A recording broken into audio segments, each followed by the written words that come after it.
And we're live. Hello, everyone. Good morning to you. Good evening or afternoon if you're in my side of the country, of the planet, sorry.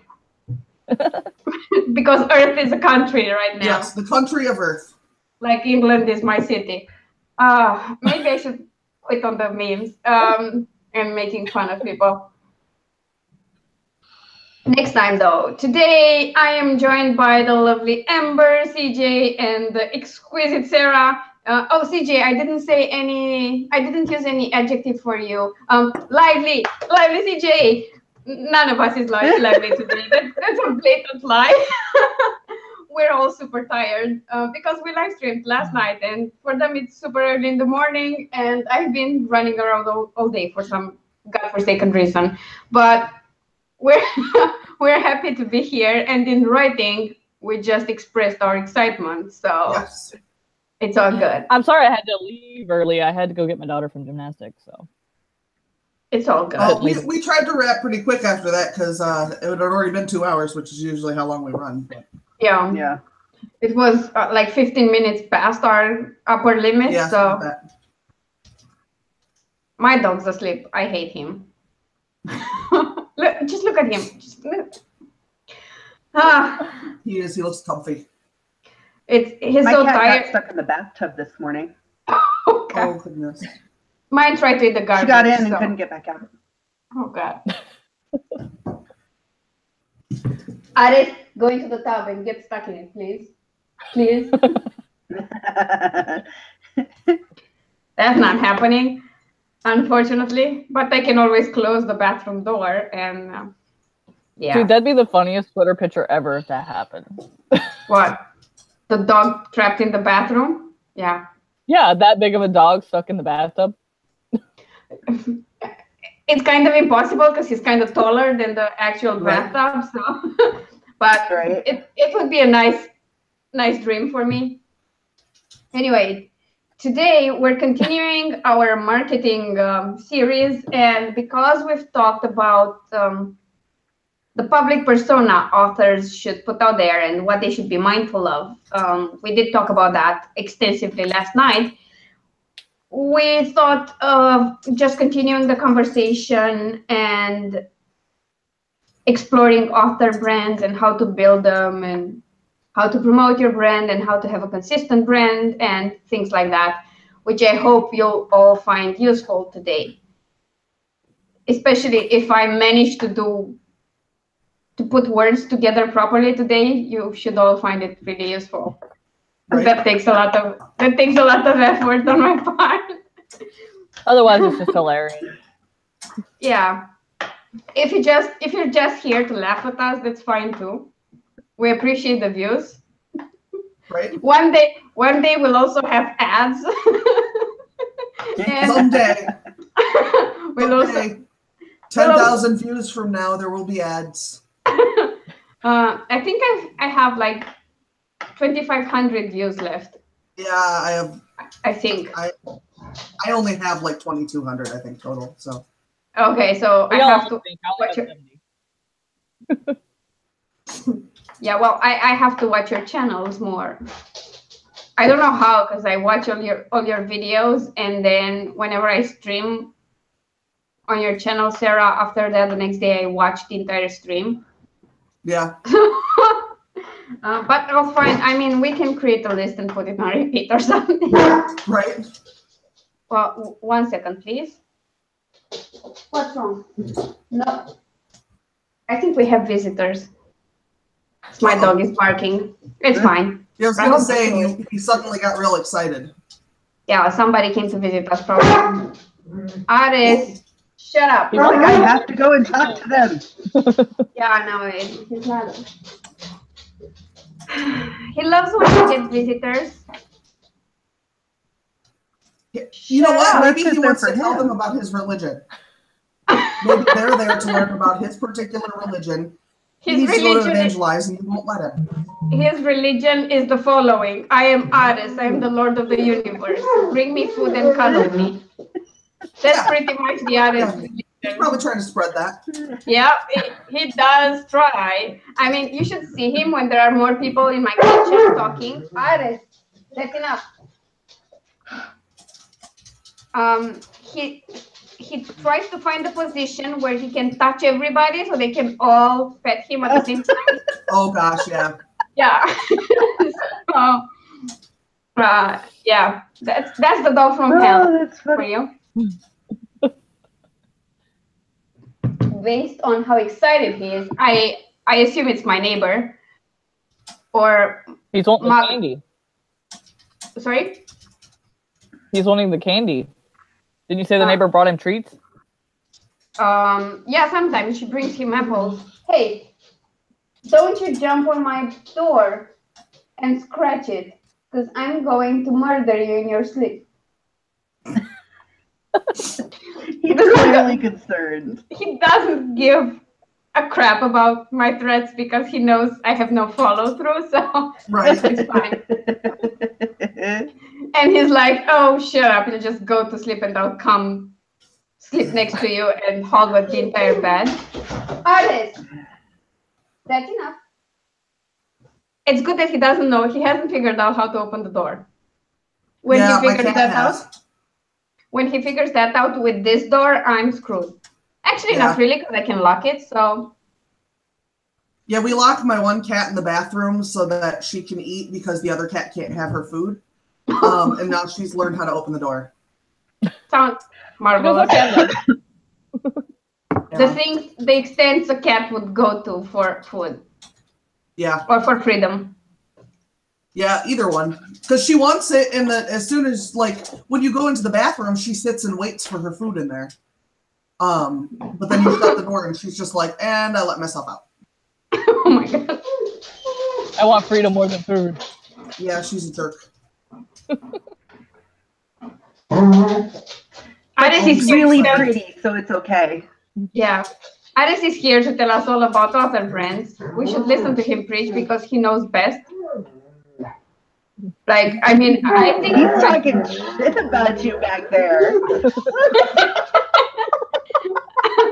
I'm going to pretend like that's not true. Ooh. And if he keeps going, he'll just end up locked in the other room where nobody can hear him. It's fine. Aww. He's so excited though. He's complaining, Mama.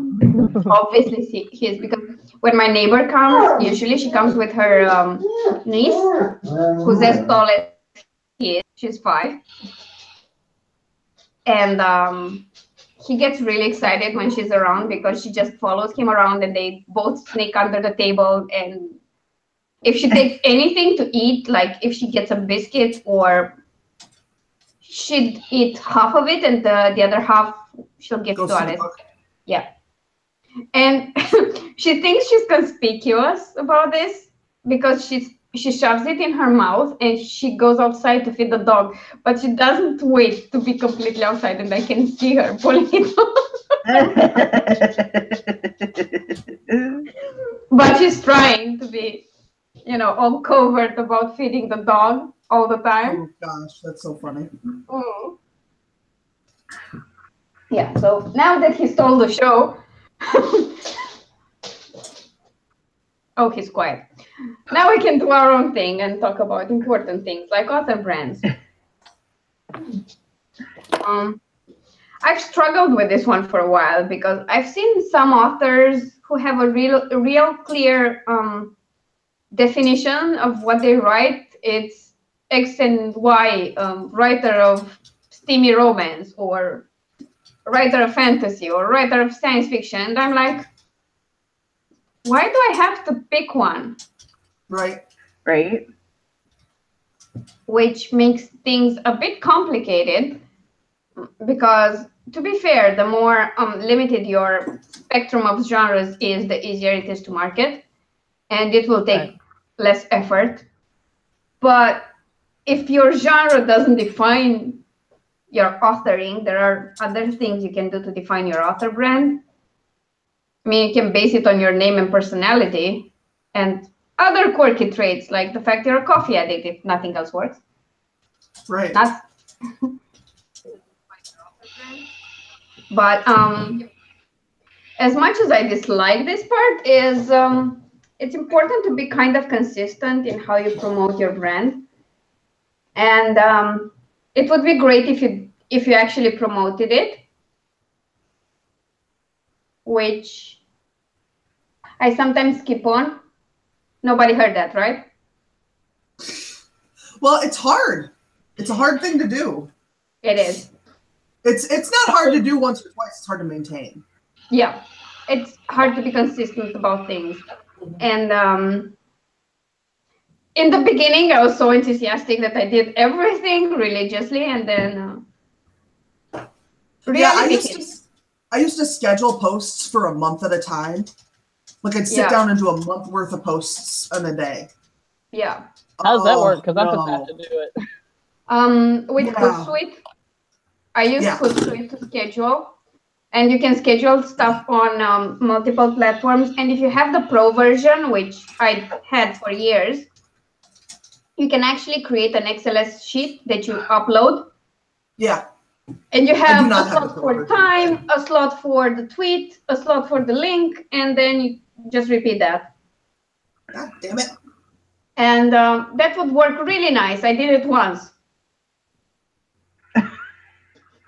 Yeah, I scheduled a month out, I think 2 or 3 months.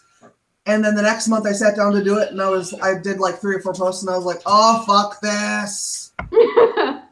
Yeah, no, the truth is everything you do is going to be a sort of a little black hole that just feeds on your time, because your author website will take time. Your Amazon author page and directing traffic to it will take time.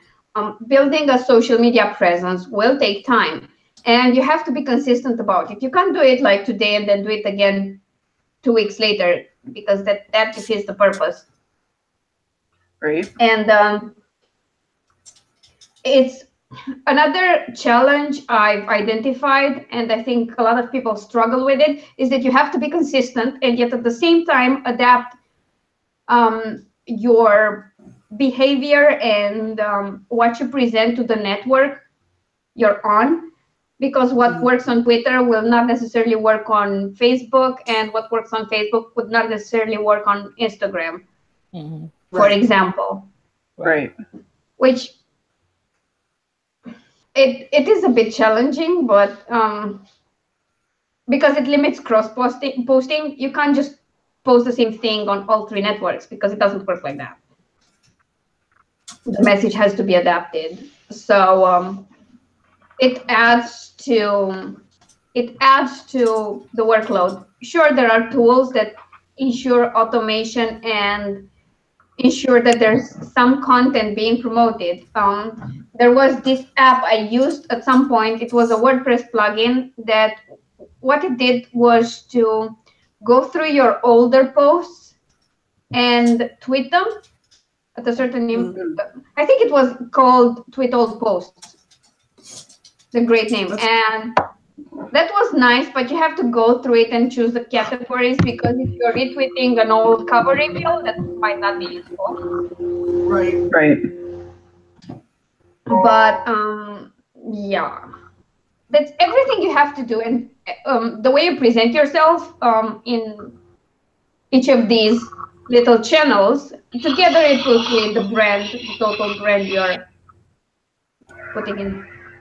Is that me, or? I didn't hear anything. I just hear this loud sound right now, but I'm not sure where it's coming from. I think that's somebody's like house. Like, Oh, I think that's like the background noise at someone's house. Oh, okay. I get that. So I was like, am I Turned on? Maybe that was it. That might be what it is. Yeah, it sounds windy or scratchy almost, but scratchy can sound windy if it's hitting the mic the right way. Yeah, it's stopped now, so whatever. So of all the things you have to do for your author brand, which is the one you like the most and the one you hate the most?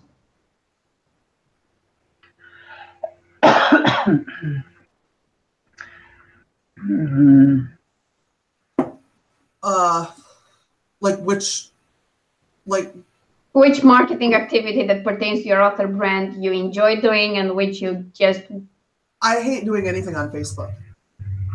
Okay. When I open Facebook, my soul dies. I used to solely have Facebook for like family and stuff, and then I tried to use it for my author platform, and it was just way too much trouble. I think I'm more of an Instagram and Twitter, and that's where I stopped. All right. I think I can do Facebook. I'm fine with that. I think I find Twitter daunting at some point because I've had it. Twitter. I've had it for so long, and I'm following so many people, and I went through it and cleared like 1,000 people of those I had followed over the 10 years of usage. And it's still kind of hard to manage, and I find it hard to keep up with people that I'm actually interested in. It takes a long time to manage, but I've sort of cleared that by using Triber and making sure I get content from authors who write similar stories to mine and tweeting that automatically. And I go to Triber like once a week and schedule posts, and I'm fine. Yeah. But the one I enjoy the most, although it's my smallest platform, it gives me the least exposure, but is the most enjoyable, is YouTube. Yeah. That's like my little slice of heaven where I just do fun things and chat with people and have fun, and it's brilliant and sort of unstructured, if that makes sense. Yeah, it does. I mean, despite the fact that I have planned videos for the entire month, despite that, it's really unstructured. The planning is the problem. If it makes you feel any better, I had that whole list and everything, and I was all ready to go for yesterday. I was like, well, I got my list. I'll figure out what we're going to do.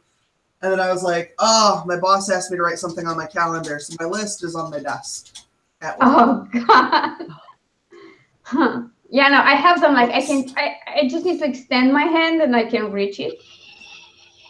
Yeah, mine's usually in my purse. I just literally forgot to slip it back in my purse because right when my boss left, she asked me to put something on my calendar for Tuesday. Yeah, makes sense. Yeah. It happens. But still, you had a great idea for last night's stream, and I could piggyback on it and to today's theme. Well, that's because I got on Twitter and people were being fucking foolish. Oh yeah, and that happens. I was like, we should talk about how you shouldn't do that. Yeah, I think like, when it comes, it came at the right time though. Yeah. When it comes to other fields where a person starts representing a brand or company, they get media training. They are told what to do and what not to do. They are told how to respond to questions, how to interact with people. And this is not cheap training. I know I have a friend who used to do this for... And they're usually given like field-related appropriateness trainings. Yeah. Yeah. There are things appropriate in some fields that are not appropriate in other fields. Yeah. You know? So they usually get those trainings too. Like this is... Most people get into this and they're given 6 months worth of training on it. Yes. Whereas you're an author and they're like, well, your book's published, better learn it. Yeah. That's another misconception. If you start building your author brand when your book is published, you're kind of late. Yeah. Yeah. Right. Because I think that like when you work for another company, they're taking the onus is on them to train you what to do and what's appropriate and what platforms. They've already determined that. Whereas when because they have policies and shit. Right. Yeah, but the thing is, what platforms do I want to use? Do I want to use Twitter and Instagram? Do I want to use Facebook? What do I like? For me, Facebook right now is the best platform because it's the one I'm most familiar with. It's the one I use the most. Well, you also have a job that your music stuff is very locally important, and Facebook does really well for local.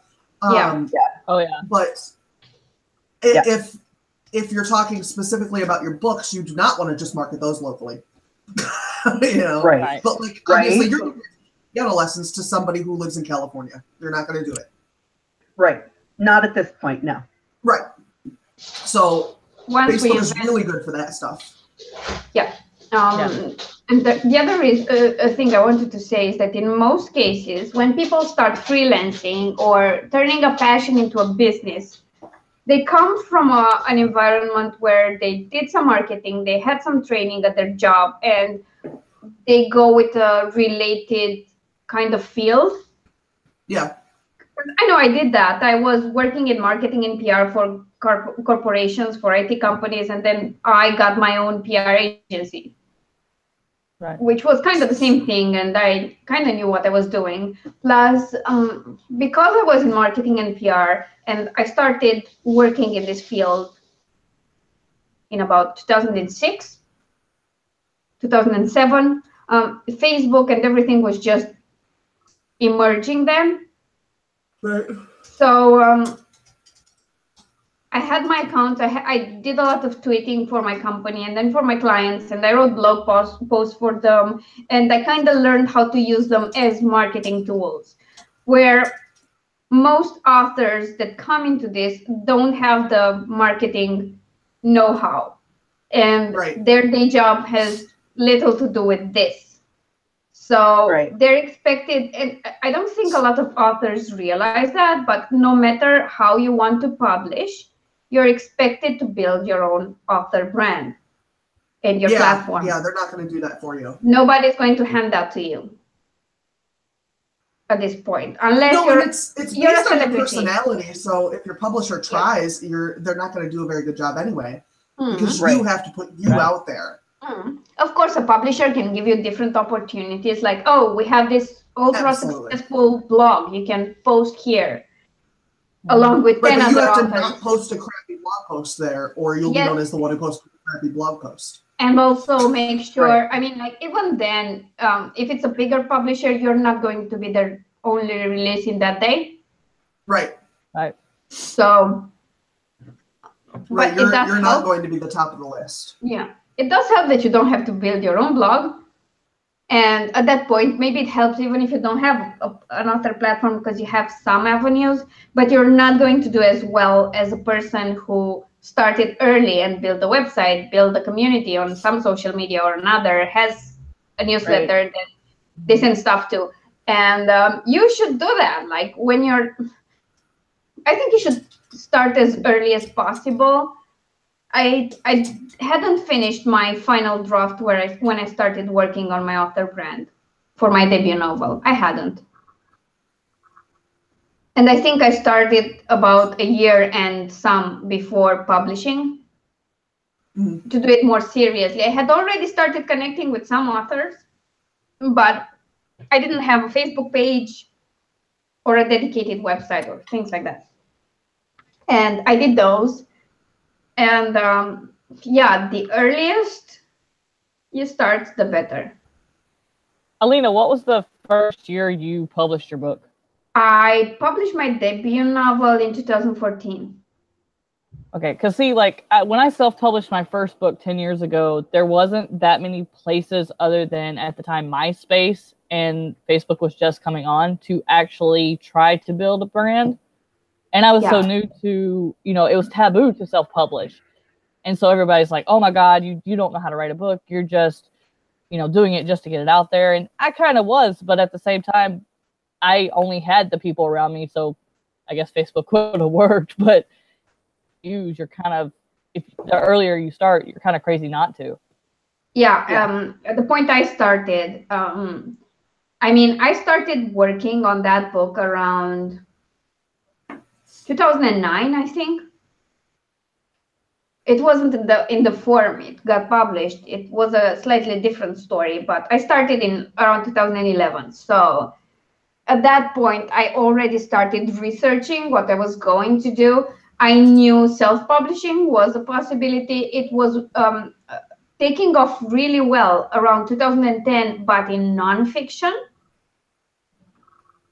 Because people a business book that they would sell through their website, or they'd put it up on Amazon, and that was cool, and it worked because these people already had a following as an expert in some domain. So I got to see that, and I had a lot of time to research everything. And to be honest, for The Edge of Hope, I initially had a contract from a small publisher in the UK, but I wasn't very happy with them and how the author who created the publishing company was handling it. And I had this idea that I will do a lot better on my own. Yeah. And I'd focus all my efforts on my book. And I could, at that point, I could have dropped them and searched for a different publisher, or decide to go my own way. And I kind of went my own way. I did submit to some places, I guess 1 or 2, something like that. And I didn't like the way they replied more than, I don't care about rejections, but at least make it look like you read what I sent. Because, Right. I mean, you can tell when you're just on the reject pile because they're rejecting everyone from a point on. Unless they see a name they know. Because I chose an editor who was doing other, an agent, sorry, who was doing other vampire books. And I got an email reply from a office assistant or something, not the editor, who said, oh, we're not interested in vampire books. That's what she does. She agents authors who write vampire books. So I was thinking like, oh, she's full, and they're just bulk rejecting everyone because they didn't ask for a manuscript. They said, oh, we're not interested in that right now. Okay.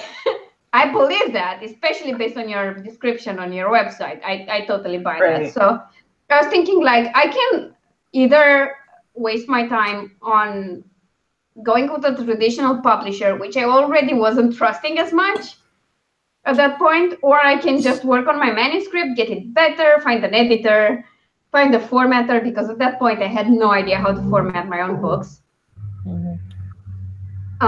So the writing industry has similar things to like my husband has done movies, and he's done more movie stuff than I have books. But he sold one of his movies to his first movie to a distributor, and that distributor did strange things with it, like they changed the cover based on the blurb for the movie. Okay. Without reading it. So like the description of the movie says like a playground scuffle or something like that.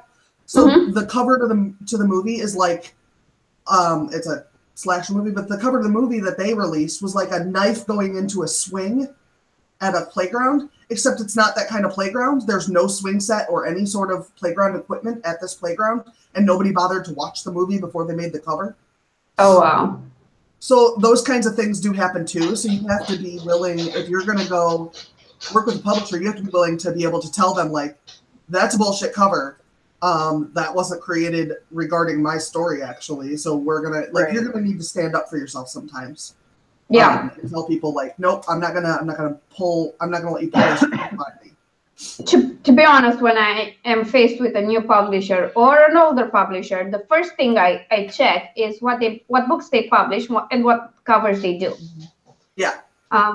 There's one gay romance publisher that I know. They're pretty successful. They've been around for years and years. If I just have a quick glance of a cover done by them, I know it's them. Because they all have the same basic format and they look like each other a lot. It's like a formulaic thing. It's a very formulaic thing. And to me, that's like, oh my God, if I can't tell my book apart from any other published by you from the cover, that's a problem. because Yeah. I do understand communicating genre and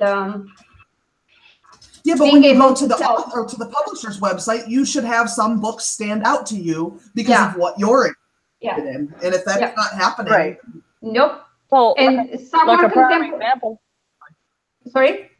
Sorry. A prime example is like when I did self-publish my first one, I went through a self-publishing company, and I won't name them, and when I looked on the website, there were beautiful covers, but then when I got to making my book and putting it together, they were like, well, for $3.99 you can get this format, for $5.99 you can get this, and for $1,000 or more you can get, your own design. I'm like, I'm self-publishing. I ain't got $7,000-8,000 put in a book, right. Yeah. No, I would never go with a self-publishing company, but at the point where I started, people had already figured out it was not worth it at all. Yeah, those are the actual vanity presses. Those are the ones that you're like, if you want to go with them, that's fine, but you need to understand that you're mostly picking someone who is making you feel good about your writing. Right, and that's Like, exactly their what main- they were. I mean, right, that's what they want to. They're going to make you feel good about your writing, but they're not necessarily going to sell your stuff. well, Yeah. no, like I paid $2,000 for them to edit it, and it is the worst edited thing I've done. I even had like 4 friends edit it beforehand on top of myself, and it's like, I'm not even proud of the book anymore because they screwed it up. They didn't give me any advice, and like at the time there was no Amazon to help you. That was really, if you were going to self-publish, the only way you could go. Right. And I paid $3,000, and I maybe got enough. I could do it on Amazon by myself in a day for what I got. So that'll be one I have to redo later down the road. But it's at least you know what's wrong with it. I mean, that's something. Yeah. And the thing is, like, the timing is important because if you had some time to figure out how the self-publishing industry works, then it's great. If you're there right in the beginning, the options were indeed limited. Yeah. Right.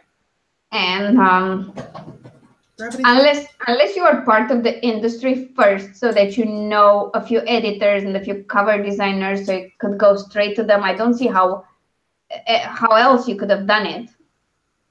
Right. Plus, there was no distribution. There was no alternative distribution at that point, so it was limiting. So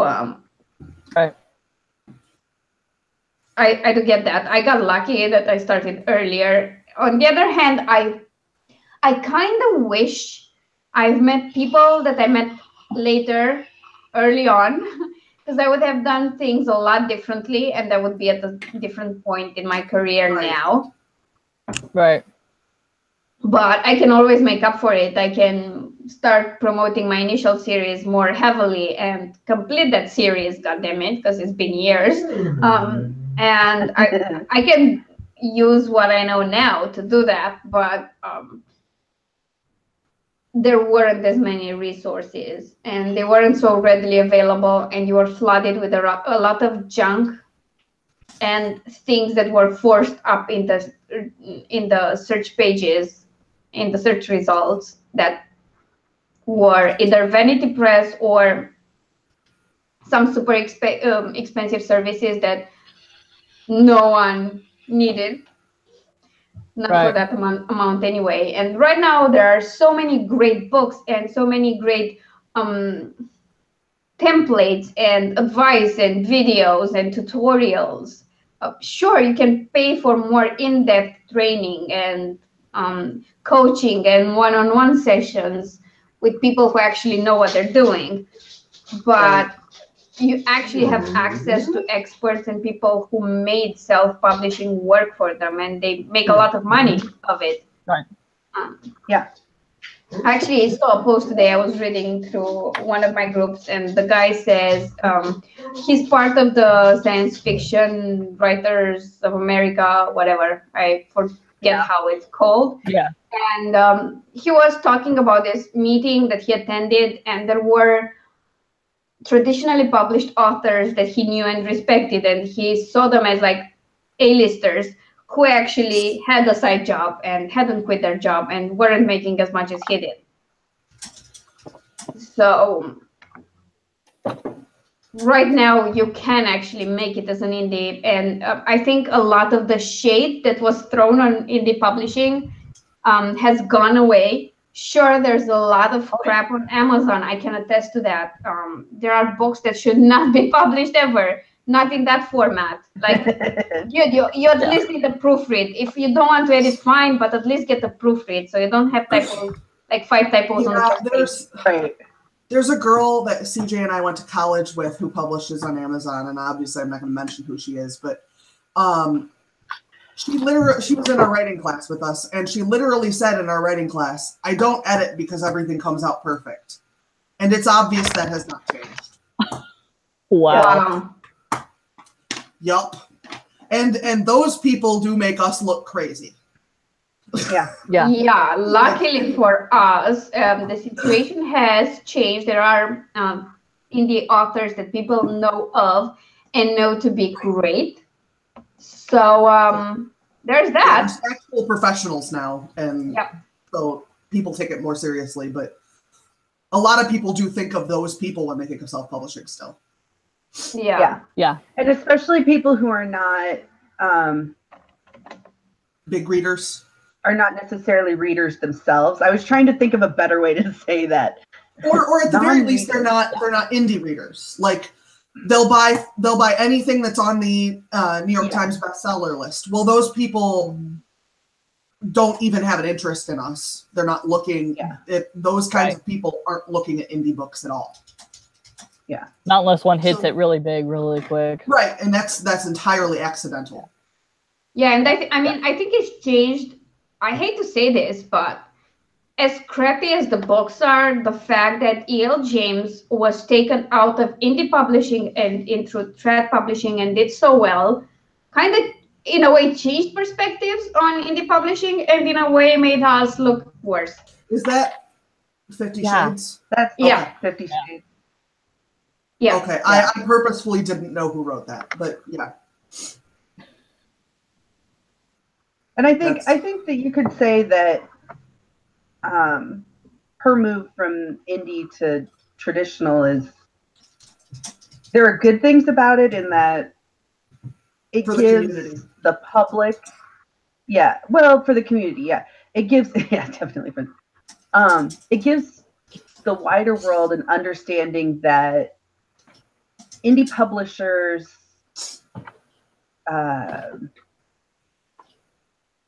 can be popular. Yeah. But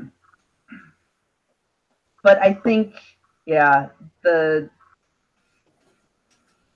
market that she's in is a whole nother kettle of fish. Yes, and I know a lot of authors who write BDSM who, if you mention 50 Shades to them, they're disgusted. They'll go on a rage rant.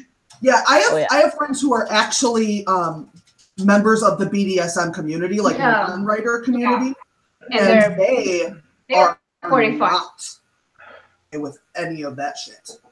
No, because it's not BDSM. That's just straight up abuse from a point on, and it's manipulation that leads into abuse. Yes.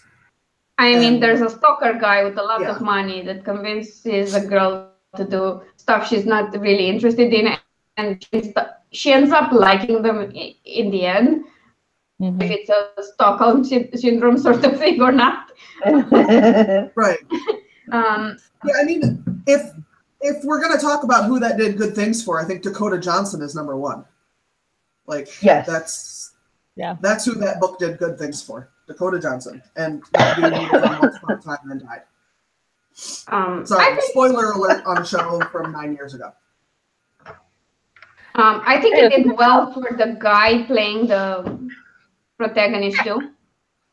Yeah, that's the guy from Once Upon a Time. He was in the first season of Once Upon a Time. Oh, he was? Yeah, he's the sheriff who ends up getting killed. Oh. Because he likes what's her name. So I don't understand. I watched that show. How did I not make the connection? I don't know. He's really hot in Probably that. his first season. Yeah, it is. Yeah, it's. I mean, the guy's hot. And he actually, I don't know that they ever reveal. Oh yeah, he's the woodsman. Yeah, and he died 6 He dies episodes really in. early on, like 4 or 5 episodes It's not in. like he even makes it to the end of the season. So Yeah, no, but I remember the actual death, so I don't know how I didn't make the connection. That's surprising. Yeah, well, and that's the only thing I knew him from. So when I saw it, I was like, "Oh, it's Graham. That'll be awesome." And then I was like, "Oh, Okay. Nope. relationship, not so awesome." I have to mention this now because I just saw a notification from Facebook. Like, dudes, I do understand we have author brands and books to promote, but could you, I mean, if you share books in groups, can you at least check that you're sharing them in a group that allows for book promotion? Yeah. Like, I mean, it doesn't take long. Open the group, read the description, post the book if it's allowed. I just got a notification from someone posting a picture in a group that I know expressly forbids book promotion. They have a pinned post and they say, like, comment here with all your book news one and of the problems previews and with whatever. groups, though, is that depending on whether you're using the app or if you're using your computer or if you're using the internet on your phone, which is how I go on Facebook, things are harder or easier to find based on what method you're using. So the pinned posts are actually nearly impossible to find when I'm on the internet on my phone. The pinned post doesn't show up. Yeah, but the description does. The group description does. Only 2 lines. Yeah, but you can hit more. I mean. Yeah, no, mine won't open the more. Oh, okay. But like it's my app is jacked. And I get that. I get that, but I mean, sometimes that does happen. But, if you knew your app was like that, wouldn't you just open the groups once on your computer and make a note of all those that you can share in? I'm not gonna post anything off of my phone anyway because I fucking hate using my phone. But no, but I mean, like, you know, you joined all sort of groups. It's like me going, like, I can't really see the description of this group, but whatever I'm posting, if they don't like it, they can delete it. Yeah, I think part of that is that, and as writers, this is really depressing, I think, for us, but people don't read. Yeah. They don't read. They went to the group because it looked like a writer group. I would like to say that authors, they don't retain it. Authors, more than anyone, sometimes they just don't read stuff. Yeah. Well, and also people have developed this opinion of the internet that, like, if I'm on the internet doing things, then it's important because it's important to me. Yeah. And so they don't really take into account that, like, you're not the only one on the freaking internet. Yeah.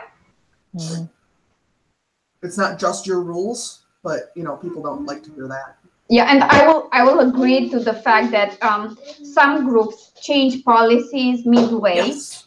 Yes. And that happens, but I know for a fact when this group changed policies and when the person in question joined the group, which was after the policy change. Right. So they're not just confused because they didn't know it as the other way. I think they didn't read the group description at any point. Probably. Yeah. To be fair, I don't read group descriptions very often, but I don't join groups very often either. So yeah, I mean, I've been added to a lot of them, of all the groups I'm part of, and it's a lot. Most of them I did not join myself. Oh, see, I don't play that shit. I will block you if you add me to a group I don't want to be in. They were author groups and they were useful. And the thing is, I don't block people for the simple thing that when people send you an invite to join the group, what that actually does, no, there is no such thing as an invite. The moment someone sends you an invite, you're automatically added to the group and you can choose to stay or not. This is how invites work. So it might look like they forcefully shoved you in a group when they actually didn't. Yeah, and I don't know. I'm not sure everybody knows about this. They're just. I've honestly never been added forcefully to a writer's group. It's always like, watch me build my tiny camper. No. Oh my god. Mine's makeup for some reason.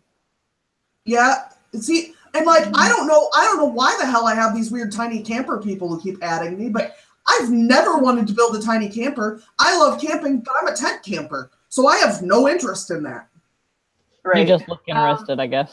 I get added to these groups that are kind of MLM, the multi-level marketing site thing, but they're just like Avon, but with candles and soaps and whatever. And I stop and look at them, and I'm like, you're in the States. I'm all the way here in Romania. Yeah. Even if, let's say, you ship internationally, why the hell would I go through that to wait for 3 weeks to get your product and then go through a really complicated customs process and pay some extra? Right. Does it matter at all to you that your chapstick is 59 cents? No, it's too much of a hassle.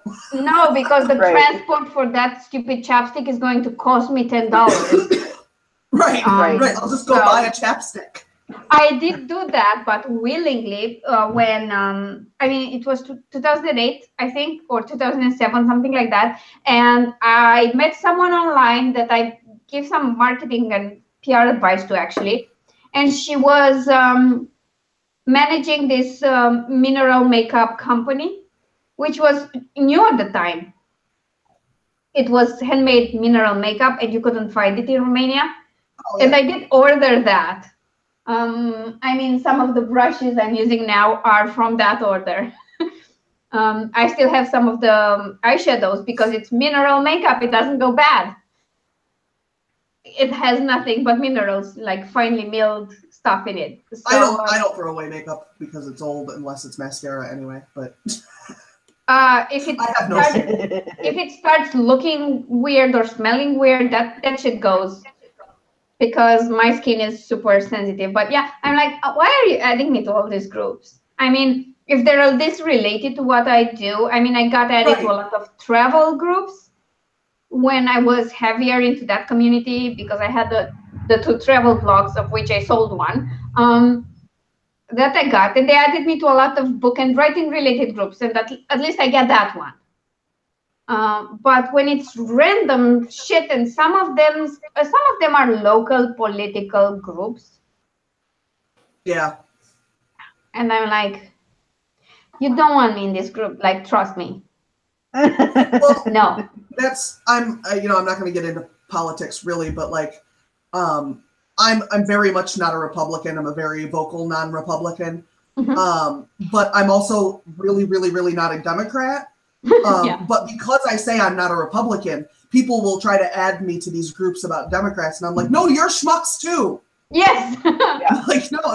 I just am talking about the schmucks who happen to be talking louder right now, but you're schmucks too, so please just hold your horses. I'm getting to you. Yeah. Makes perfect sense. You're all schmucks, so let's not. Just because I don't like your opposite doesn't mean you're fucking winning either. Yeah. Yeah, no, I get that. Don't assume because somebody doesn't like the same thing you don't like that they like the same thing you do too. That's not necessarily true. I think that's the basic rule about promoting your books and your author brand. Don't assume you're welcome. Like, if you don't assume things about anything and you actually do your due diligence and your research and proper interaction with people, then it works. Because let's take any example. Building a Facebook page for your author profile. That takes a lot of hard work. It's hard to get people to like it. I know, I've been there, we've all been there. That said, it doesn't mean it's a great idea to just connect with other authors on the internet and the first message you send to them is like my page or buy my book. Right. Yeah.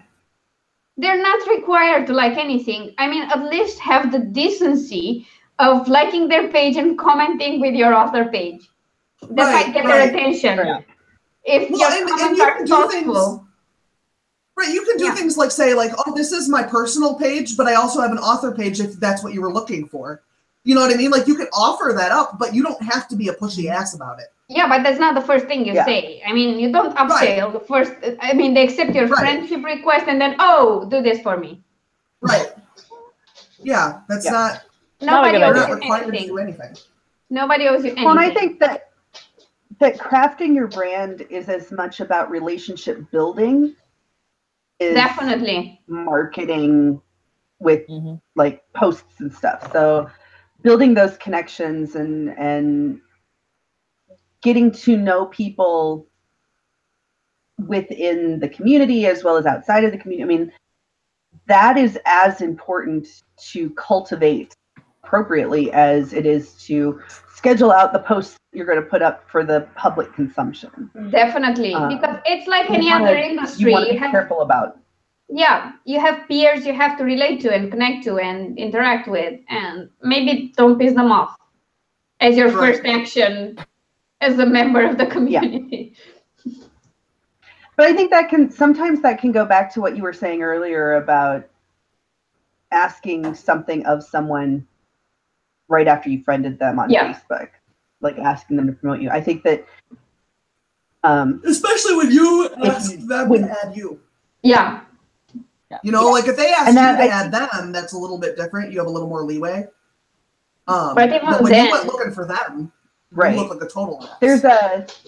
There's a he's a pastor in Minneapolis, Minnesota, who he wrote this book, and he talks about it in context of building a community in a church.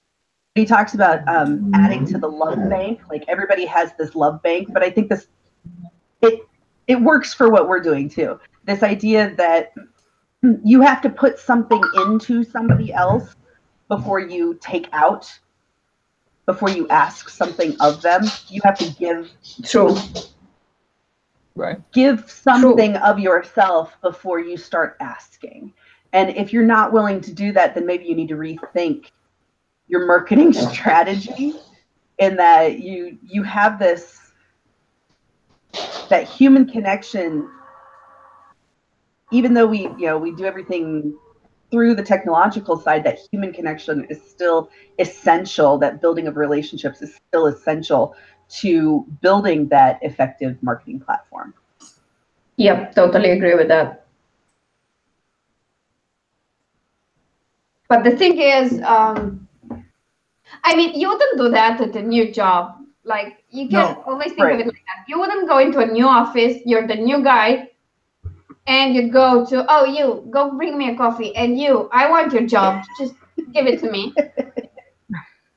Give me your office space. Yeah, your office space looks great. I want it. And by the way, from 10 a.m. to 11 a.m., I'm reserving the entire bathroom for myself because I'm shy or something. That's not going to happen. So when you step into the spotlight of the writer community, it's kind of the same. The same principles apply. If you're going to be a prick, you probably are going to piss a lot of people who otherwise would have been extremely supportive and nice to you. Yeah. Right.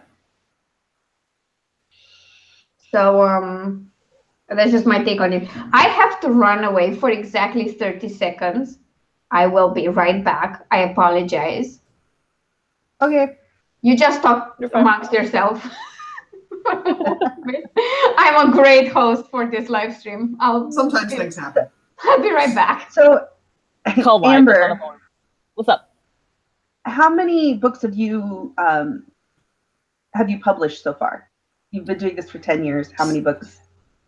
Well, I self-published through that company back in 2006. And like I said, that did not go well. I've sold 18 copies. Oh, wow. Man. Yeah. And I think I gave 20 that I got free through them to my family because I have a huge family. But life happened. I had my daughter and I was in the military and all that. So I really honestly, I had written in those 10 years, I had written one huge book that just got too overwhelming even for me. And so 2 years ago, I sliced it into what will be 3 books and gave each character their own little dilemma. And that's Unknown Love, which I'm shopping now. Unknown Revenge is the one that's published. And then I'm writing Unknown Family. I'm like 2/3 of the way done with it. And then I guess since I split it, Unknown Happiness is like 1/3 of the way done. So what genre do you typically write in? It's paranormal romance, but I guess now that's kind of split into urban fantasy also. Oh, I don't know. Yeah. Yeah. And it kind of sucks because I'm trying to shop this one, and like I said, when I started writing it, vampires were just getting to be a thing. And so it's kind of hard to shop it since they passed, and it's a huge fad. Well, it's cycling, so I mean, we're probably coming back on it in another year. Right. But the whole series isn't that long. The whole series isn't. Sorry, I got little hobbits behind me. The whole series isn't vampires. It's just the one that's finished, you know. And, right. You know, we were talking about trying to help the, you know, help people will help you, filling your love bank type thing. My pastor also says that. And, you know, I got on Facebook and was going to be a beta reader for a company, just, you know, specifically for them. And the guy checked my media, found out I was also an author, and is curious to see my stuff. So, you know, you never know what's going to come back. Yeah. Building those connections is so important. Yeah, and he's based out of North Carolina, and I just was like, yeah, you're South, my books are Southern, like, that's where they take place, and let's, you know, sure, I'll work for you. And he goes, well, I kind of like the spin you've got on your stuff. Let me look at it. Okay. Yeah. That's excellent. So, you never know. If something comes, that was right before Christmas, so if something comes from that, great. If not, then I can help him, and maybe, you know, he's an indie publisher, so you never know. I apologize. I'm having a potty emergency. I'll be right back. It's all good. Okay. It's good that at least we take turns running away from the stream. You missed it, Alina. I had little hobbits running into my stream, so. I've seen her earlier, so. Yeah, she's got a friend over, and they were trying to not be in the video, so they look like little hobbits trying to come. They will head high. Oh, God. That sounds perfect. Huh? That's. Oh, I was talking about you. Why are you talking about me? Because you're cute, and we have fun talking about you. Thank you. That's what we do. Alina has her dog. I have my little frog. Makes perfect sense. Yeah, that's what they were doing.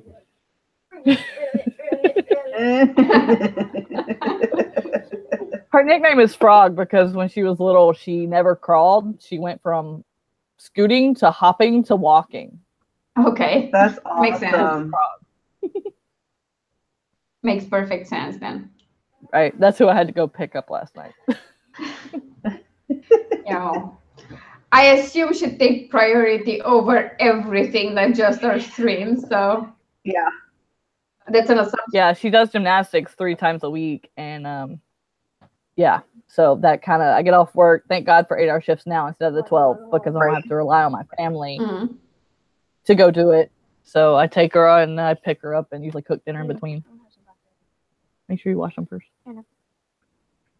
But so yeah, right now it's Tuesday, Thursday, Friday, and then I guess in a few months it'll change. But she won all around state a couple months ago, so she's that's cool. on a high. So Yeah, she made the next level cool. up, so she's got till February before she's in it. Give me a sec, sorry. I thought I wasn't allowed to watch It's it. okay.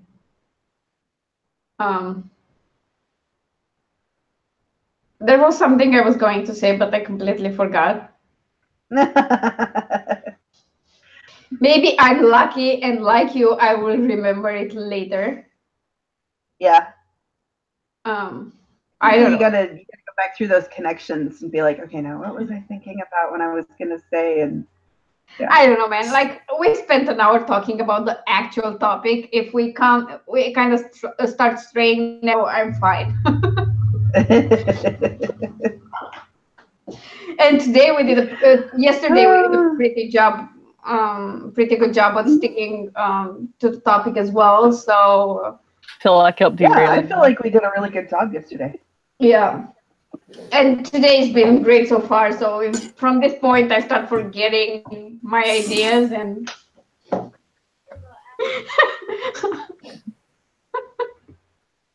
I'm sort of fine with that. So professional, Alina. So professional. You sound like a total pro. You sound like you have this author brand all sorted out and know what to do with it. I'm going to hide in my massive Well, somebody's now. gotta. My marketing strategy is to show off my dog as often as I can because he brings me views. I'm kidding. Most times I try to catch him when he's not in the room so I can close the door and film in peace. But it rarely works. It rarely works. Because he's like in the bed and I'm trying to get him to go out of the room and he wouldn't budge. But the moment I turn the camera on, he starts padding around and making all the noise and oh god. Right. I'm like, well, because you're not paying attention to him at that point. Yeah, you were asleep like 30 seconds ago. What happened to that? Well, I started doing interesting things. Apparently, that's what happens. Mm-hmm. Well, stop being so interesting. It's your guys' fault because I wouldn't be speaking in the middle of the night if it wasn't for you. So you're the interesting one. It's your fault. You stop being interesting. It's all your fault. I can't argue with that. Yeah, see? I mean, the conversation last night was a lot more important and interesting than me sleeping. Like, the hell? Sleeping is like so basic. Who needs it? Other than every human being in order to stay alive. Who needs it? Right. I sleep 4 to 6 hours a night. That's all I get. Ooh. How long? 4 to 6. Oh, wow. I die. I literally die. If I get more than 6, I'm exhausted, and 4 is just enough to get me through the day. Okay, so 6 is like your sweet spot? Yeah. I don't know. Maybe working 2 jobs all my life. Maybe that, or there are just people who need less sleep than others. I'm like at the toddler level. I need my 8, 9, 10 hours. Yep, I'm with you, Alina. I need a minimum. I used to not be able to sleep more than 6 hours in a night. Like, wow, that was. I can't. Yeah, that's changed for me, but that's how I used to be. See, like when I was working 12-hour days, I would that would be Wednesday through Saturday, and then Sunday, Monday, Tuesday, I'd only work 8 hours at my second job. So I would stay up till I had Tuesdays off. That was my one dedicated day. So Monday night, I'd, of course, wake up at 6 a.m., stay awake till like 4 a.m. on Tuesday, and then have to get up at 8 to take my daughter to school. So wow. Oh, geez. I just got used to doing it. Kids definitely complicate the sleeping schedule. I will say that. True. I mean, pretty much any other being that you have to take into consideration that's not you, it's going to mess up your sleeping schedule and your schedule in general, because it's rarely a perfect match where you sleep on the same schedule and you don't piss each other off. Yeah. And I mean, I still remember what a pain in the ass I was as a kid, because during weekdays, I had to go to the kindergarten thingy super early because my father would start his shift at 7 a.m. So I was supposed to wake up at 6 a.m. and it was horrible for me. Then on Sunday, which was the only day off my parents got because communism meant working 6 days a week. Right. That's where I'm at right now. On Sundays,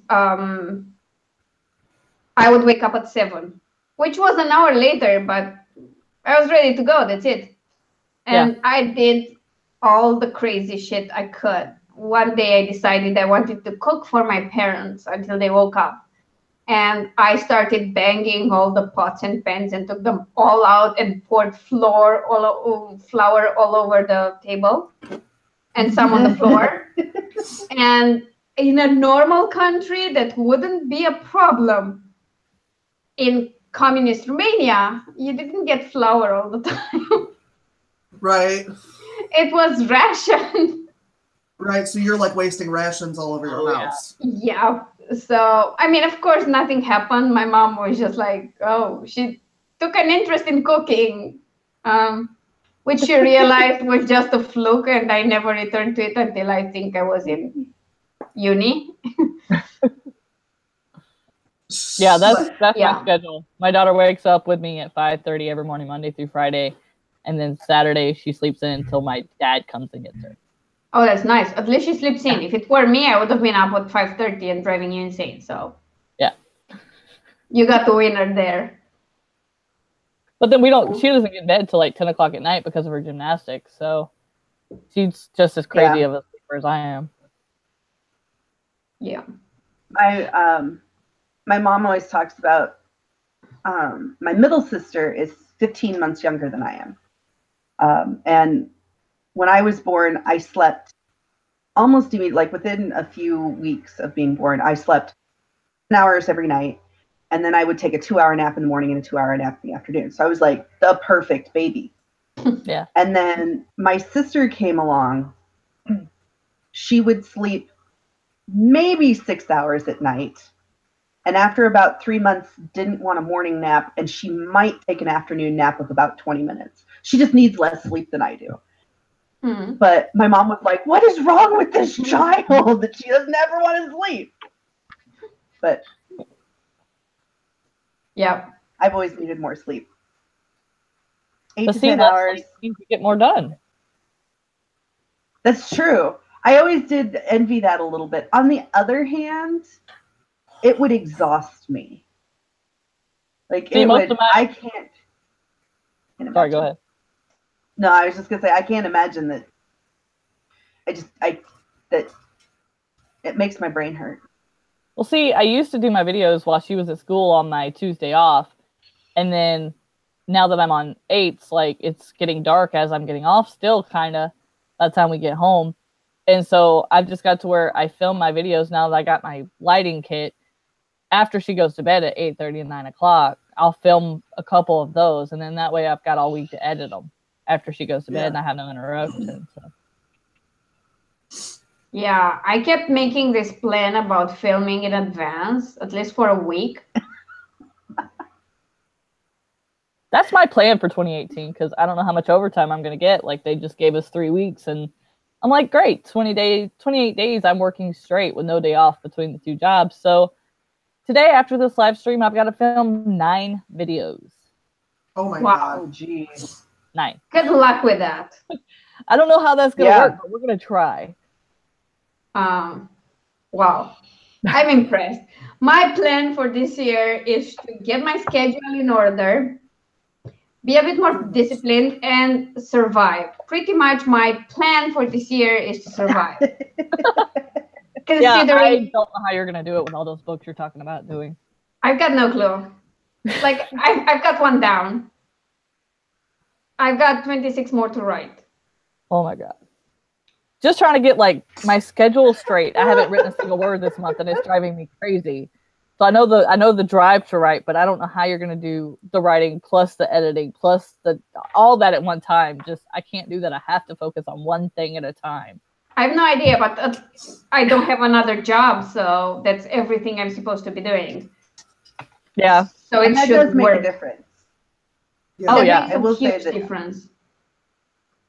Being able to focus on all the things you have to do for writing makes a huge difference in how much you can do. Plus, right. there's this thing where I go to one of my author groups and I read about people who have kids and jobs and things like that, and they do as much or more than I do for their writing. And then I'm like, that's freaking embarrassing. It's just embarrassing. Because at this point, I mean, I've been sick and stuff. And because I've been sick, I've been kind of slow at doing things. So a lot of my being behind right now is because I've been a lazy bum. Not because not lazy. There's a difference. it's not because I didn't have the actual time to do it. My major issue is discipline, and that's my issue with everything, including my author brand. Like, I can make all the plans in the world to do better with my blogs and to post more on whatever social media, and then I start and it works for 2 days and then I drop it. Yeah. So if I get discipline and follow through, sort it out, I think this year will be just fine. I might even get a couple of weeks of vacation. So How about that? Yeah. Nice. goals. They told us we were going 8 hours, and I'm like, all right, I can get off. I can grab my daughter. I can do this. And I literally had it all wrote down, like in my motivation thing. I have my daily and my weekly and all this. And then they threw in the overtime. I'm like, well, there goes that. I'm done. Schedule obliterated. That happens. Like, I had a really cute day planned, and I was like, I'm going to the dentist, in and out in an hour. And then an hour and a half later, I was still waiting to get in. Yeah. Because it happens. I mean, they make their schedules, but then if something takes longer, everything gets pushed back and it gets later and later. So at the point I came home after my dentist appointment, my day was over. That's it, because it was an evening appointment anyway. So things like that happen. So I think when you make a schedule, you have to leave some room for adaptability. Right. I think I've kind of adapted, like, you're talking about the branding and trying to stay consistent. Like, I get 2 10-minute breaks and a lunch a day. So I've got to where on 1 10-minute break, I'll post something to Twitter. And then on 1 10-minute break, I'll post something to Instagram. And then during my lunch, I'll check things or, read whatever I'm reading for my new book review channel and all that, because I'm trying to do a spotlight on indie authors. So yeah, it's just a little bit of shuffling you have to do and try to stay disciplined. Yeah, because the thing I do, that's why I'm doing the whole meal planning for next week, to give it a try, to see what happens if A, I don't have to cook anything or prepare anything, and B, my lunch and dinner prep is pulling out the container and heating it in the microwave. Because I eat in front of the computer anyway. I would just bring my food here and watch YouTube videos. That's my time when I watch videos. Yeah, that's how I do too. Yeah. During lunch is when I watch the author videos where I'm supposed to comment, because I can just eat a bit while the video is on and then comment. Yeah. And this is the best example of how to build your brand in a new social media environment. Because when I started posting videos again, it was after a break of over 2 years. Right. And at that point, the AuthorTube community existed. And the way I went about it is, first, oh my God, there's this group I can join. Cool. There were tags I could do, and that would connect me with some people through the tag. And the AuthorTubers group on Facebook. And then I literally watched videos of other authors, and I commented on those I found interesting, and I subscribed to people I enjoyed watching consistently. And then I kept commenting and watching content and building relationships, and it was slow. I mean, I'm sure I could have paid a bot to get lots of subscribers fast and artificially boost myself up, but I don't believe in that shit. Well, I don't know how it helps you when you know it's bullshit. Right. It helps. Other people might not, but you do. It can game the system, I think, if you get artificial likes or comments, or some places kick you off if they find out you did that. Yes. Yeah. But it still happens. It sucks. Yeah. I don't get it, but I don't see the value in that. It can be faster, but it's less valuable, if you ask me.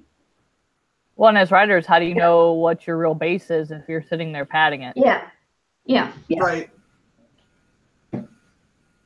I mean, I'm all for cross promotion and helping each other out and paying for advertising. That's all perfectly fine with me. But more than that, it's a bit artificial, and I don't think it works that great in the long run. On the other hand, look at people who do page stuffing on Kindle Unlimited. Most of them persist at it and do it for so long that I don't think they care about consequences anymore. Because they know they can just pop up a new author pen name and start again and do the same shit. Because Amazon won't do something about it. Right. I will have to turn my heater on. Please tell me if it's super loud and annoying, and I'll stop it after like a couple of minutes. But I have to do that because it's getting super cold here for some reason, and I'm losing my ability to breathe because my nose gets stuffed up. So let's just see how it goes. How cold is it there? I have no clue, but I can tell you if you give me a second. See if it's as cold in your world as it is ours. I don't think so, not yet. But because yours is going to be different because you have mountains nearby, don't you? Oh yeah, she has the beautiful Carpathian Mountains. I'm 60 kilometers away from the mountains, so. Yeah, so that definitely makes things different. Okay. Oh my God. Now weather.com has a problem with my ad blocker. Yeah, they've started doing that shit to me too. I tell them I'm still using my ad blocker, so knock it off.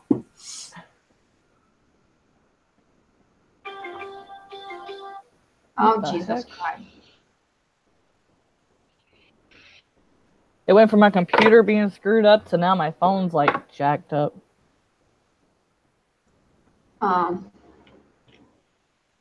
My app says balls. It's cold as balls today.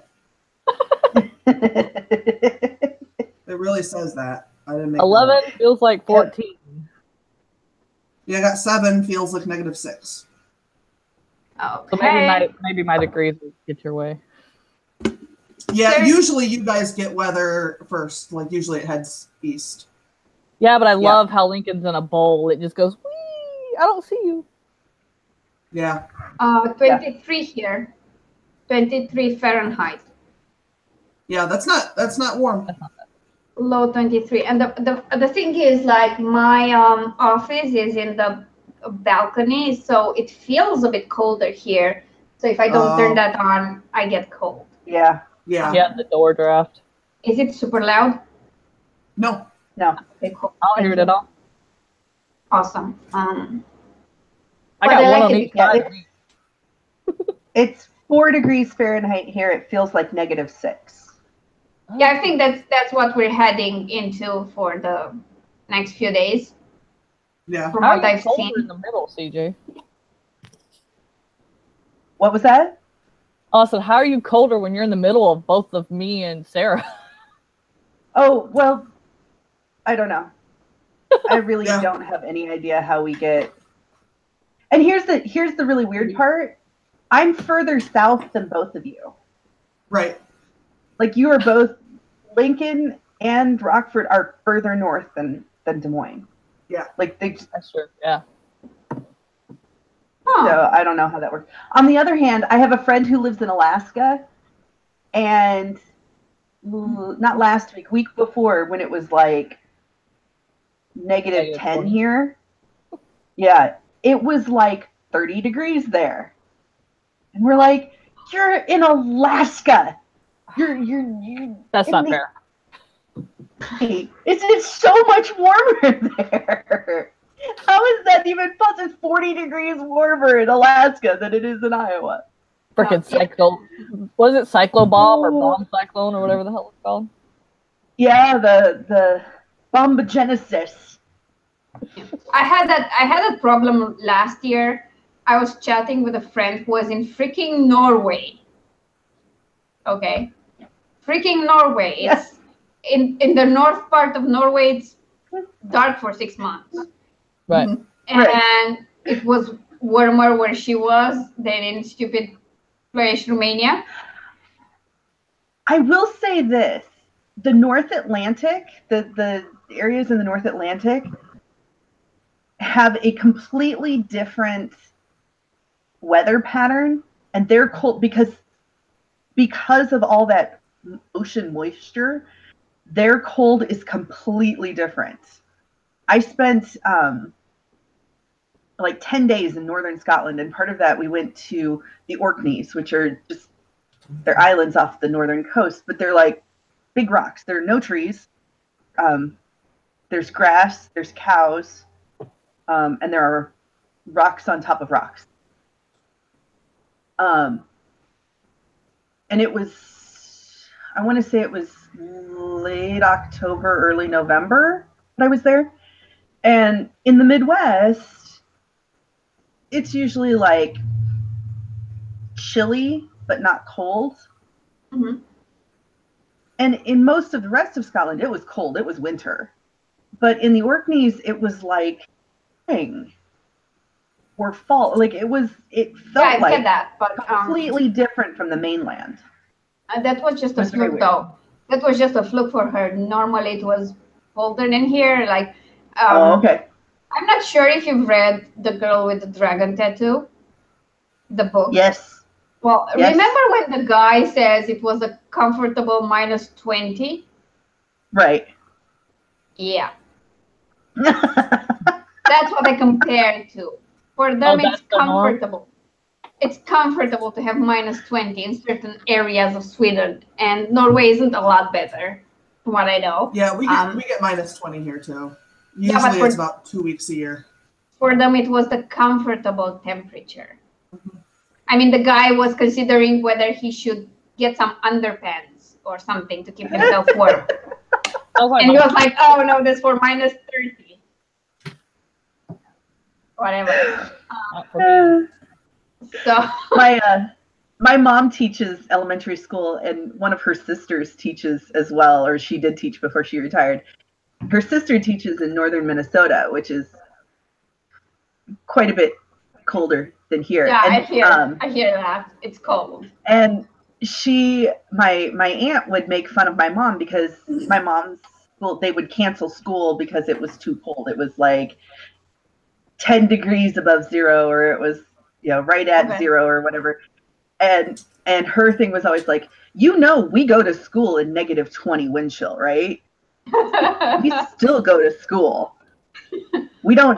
If we didn't go to school because it was 0 degrees outside, we wouldn't go to school for 4 months in the winter. Like it's so funny. But like when you compare that to, I have friends who live in Texas, and one of them was talking about how he works on a loading dock, and he's the foreman or whatever of the loading dock, and he's from northern Minnesota, but he moved to Texas for his job, and he was working on the loading dock, and he goes out, and there's nobody on, none of the workers are on the loading dock, and it's just kind of like little snowflakes coming down a little bit here. They're not even sticking. The ground isn't warm enough. And he goes back in, and all of the guys are huddled around the radiator heater with their coats on. And he's like, what are you guys doing? We've got stuff to load. We got to get these trucks. They're like, it's snowing. We don't work when it snows. Oh, no. And he's like, oh, wow. What? See, I was born in Mississippi and Alabama and lived in Texas. The second it gets below 30, no one goes outside. Schools are closed. If there is sleet or snow, you're not going anywhere because we don't have the equipment to deal with it because there's no point. Right. And see, I understand I got here my that. first snow. That I get, because like even a 1/4 inch of snow on the ground can be incredibly hazardous if you don't have sand or salt or something to put down on it to give it traction. But like snowflakes that aren't even like sticking, no, we don't work in snow. It creates an anxiety. They're like, nope, that one inch is good. I'm serious. It snowed. Like, I watched Kristen Martin, and she lives like a half an hour from where she used to live in Houston. And like, she's like, oh, it snowed. And then like right down the road from where I lived, one of my friends was like, it snowed 5 inches. I'm like, so how many days did you not work? 6 inches. How many days did you not work? I had to go to work every day. Right. Yeah. Yeah. Yeah, I know that because I had friends who worked for different companies around the world, and one of my friends was working in London for a company where when it snowed, people were told not to come to work. It was like 1 inch of snow. And that's it, no, stay home, because they didn't know how to drive in that snow. And she was like, oh, so I'm staying home tomorrow. And her boss looks at her and says, were you not born in Romania? Were you not living there for like the past 20 years? And she says, yeah, you're coming to work. You can deal with this. You still go to work in your country where it's 20 centimeters of snow. 1 inch won't really stop you. So yeah, you're coming to work. It's fine. Which, if you ask me, is not fair, but it happens because. Yeah. Well, you know, I told my daughter last week, they were saying it was going to be so bad in Lincoln that they were saying if it was too dangerous, don't come, because it was supposed to start as rain and then turn to sleet and then snow on top of that, which clouds can't handle. And so they were telling us, well, give us your number. We'll text you if it's too bad. And I told my daughter, I was like, you know, you get probably 1 or 2 school days a year where you have snow days. To get one as an adult is a freaking miracle. So if it doesn't, I'm not going to wake up happy in the morning. I want a freaking snow day.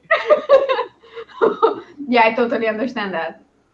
I need the money, but I want a snow day.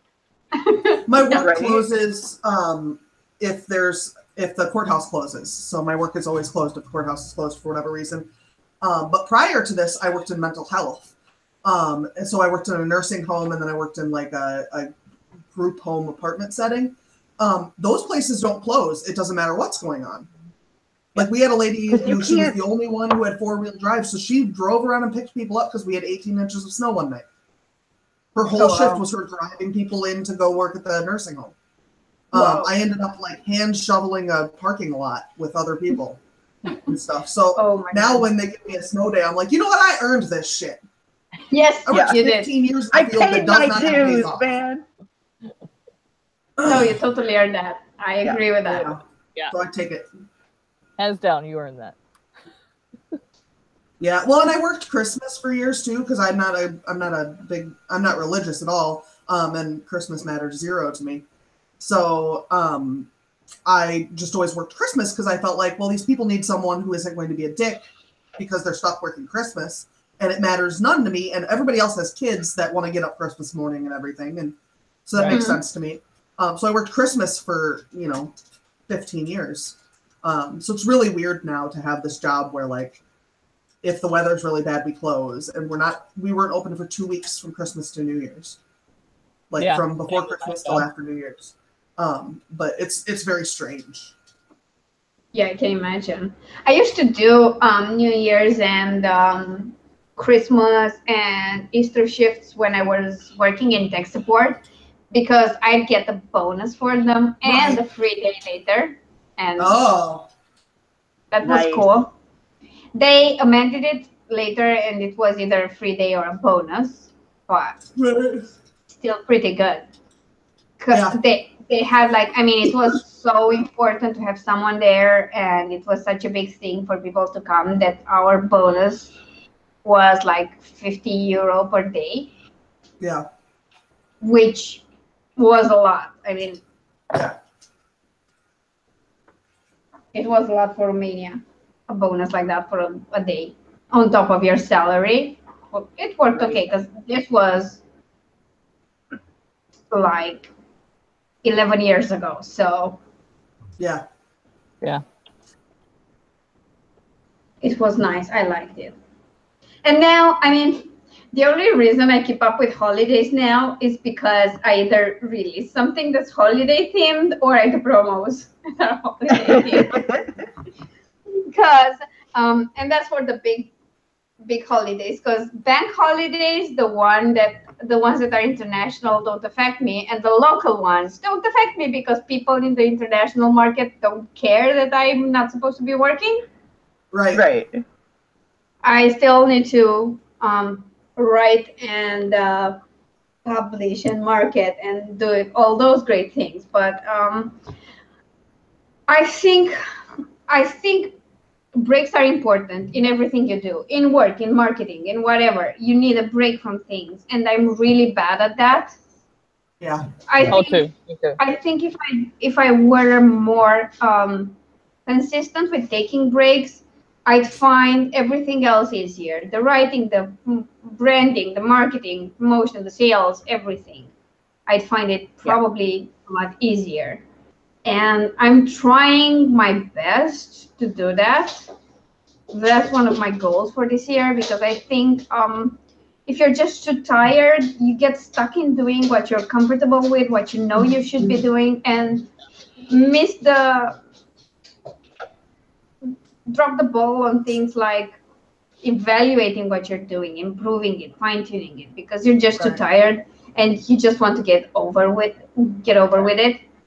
And I find that everything, including not including, like mainly when it comes to marketing and promotion and branding, you have to stay on top of trends and what works now, because things change super fast. Like we've talked a bit about it last night, I think, about the new changes to Facebook's algorithm. Oh my God, I can't words. Facebook algorithms and how it will affect author pages and how video content will do better and live streams and stuff like that. And that's something you have to adapt to, and it happens all the time. Aris agrees it's bullshit what they're doing with Facebook pages. He's doing awesome complaining about it. Yeah. I think he's making good points there. He's making amazing points there. I was finally back on track with talking about what we're supposed to be talking about, and my dog completely derailed me. He derailed it. You know, the funny thing is, last night, you know, y'all were talking about Facebook and the changing to the algorithm. And then I went and got my daughter, and I came back home, and apparently when I first wrote Unknown Revenge, I had created a page, people that like the Unknown series. And I didn't know how I created it. I didn't remember creating it. And for some reason, it popped up last night and said, "Did you create this? Would you like to get back on track with this?" And so I linked it to my author page. But I'm like, my mom was the only person in the group. I was like, I don't remember this thing. So I'm like, okay, there's one more thing I got to be on a platform for. But I linked it to my author page, so that way anything I put on one will go to the other, because I couldn't figure out how to delete the damn thing. Apparently, linking your author page to your group is not that great, but I don't care. My author page is linked to my street team group, where I'm never there because of reasons. Yeah, I didn't want to, but I couldn't delete it, so I don't know how to. I just linked it and said screw it. I actually have some people who joined, like 60 people who decided being on my street team was a good idea. I periodically make a point of promoting the fact that I do have this author group where I talk about my books and give sneak peeks and whatever. And I aim to promote it once a week. I think I promoted it altogether 3 times throughout 2017.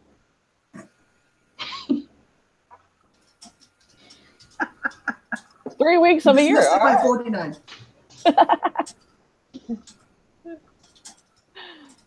So I did great. But I'm really good at telling people they should be consistent. I mean, I know what advice to give, and there's this saying in Romanian that you pretty much should do what a priest tells you, not what he does.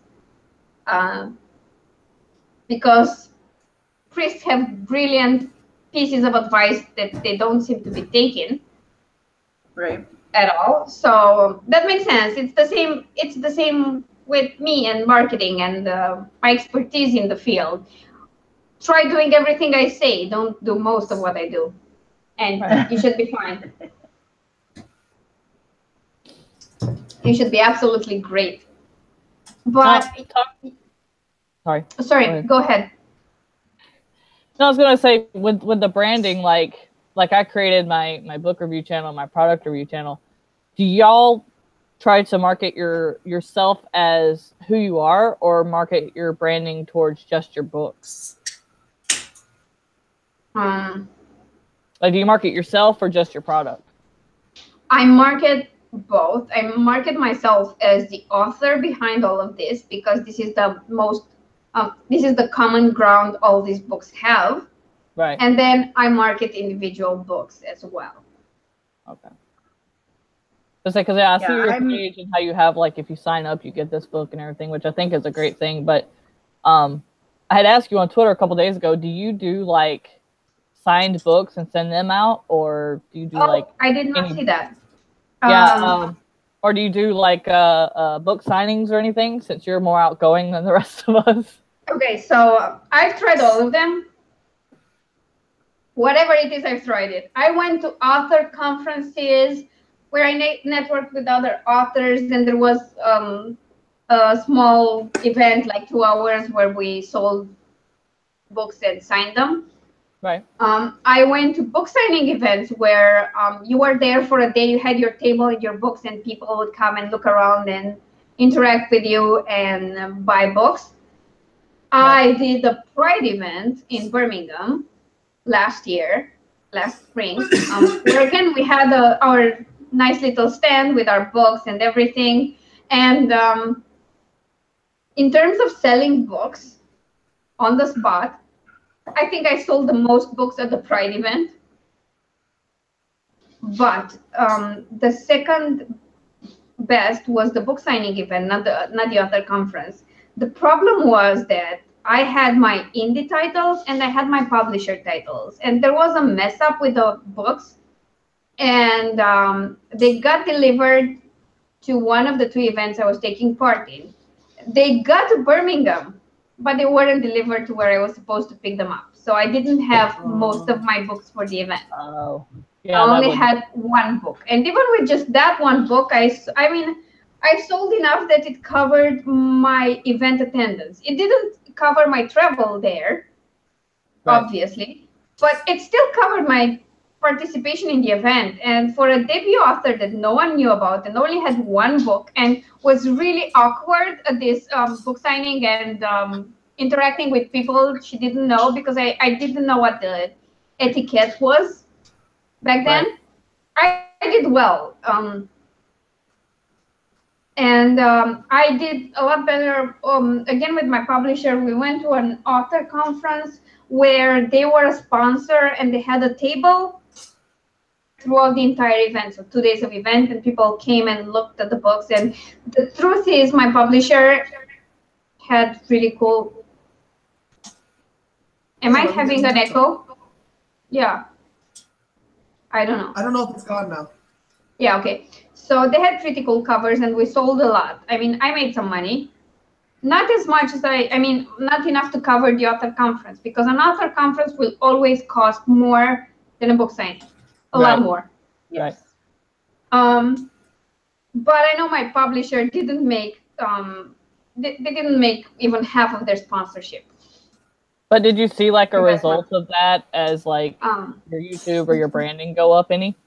Yes, the brand did go up. A lot more people recognized me as an author, because they all knew me as a book promoter pretty well and a reviewer, but they didn't know as much about me as an author. And I did take part in author panels where we were discussing certain topics, and I went to one on marketing and one on world building.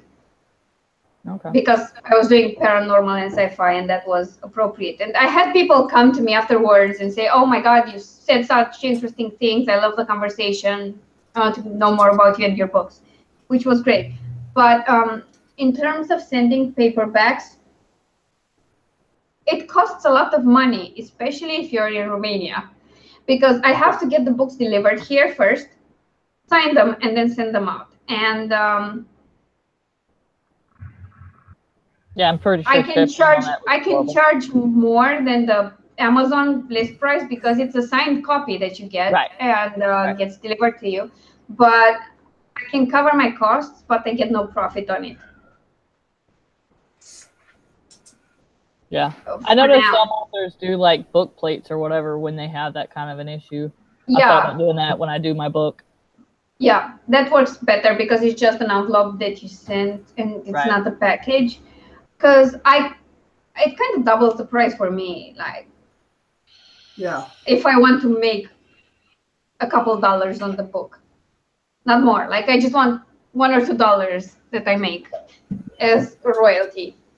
But ebooks work better for me. I have they can order print copies. And I mean, if I would do a giveaway, I just say print copy and order it off Amazon and send it to their address. Right. Like gift it to them. That would work. But if you do a US-based thing, Stop. You're being naughty. that kind of works well because the costs are not that high. Because you can buy author copies, which are cheaper. Right. And then when you add the postage, it gets to the list price. So if you charge $1 or $2 more than your list price, you even turn a small profit, which is great. And because it's in the States, and I've seen that, I mean, you can get Prime and have next day delivery. And it's cheaper that way. You don't have to order a lot of copies ahead of time.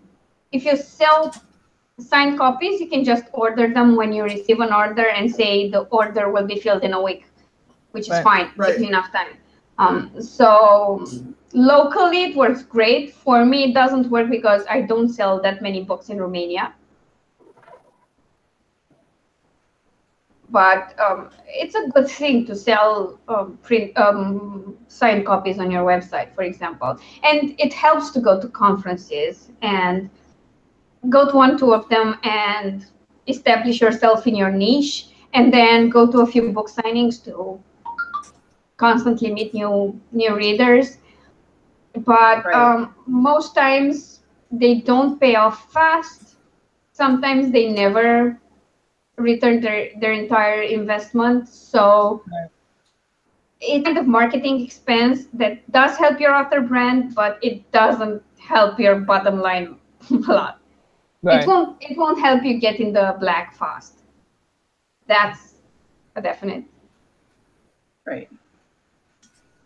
That's been my experience, and I don't know of anyone who's had tremendously better experiences if they had to travel internationally, or even to a different city where you have to take the trip there and book a hotel and stuff like that, because those are all costs that add up. Because you mentioned Kristen Martin earlier, I think she did well with the New York book signing. Mm-hmm. She sold a lot of books there. Yeah, she's doing it this year too, I think.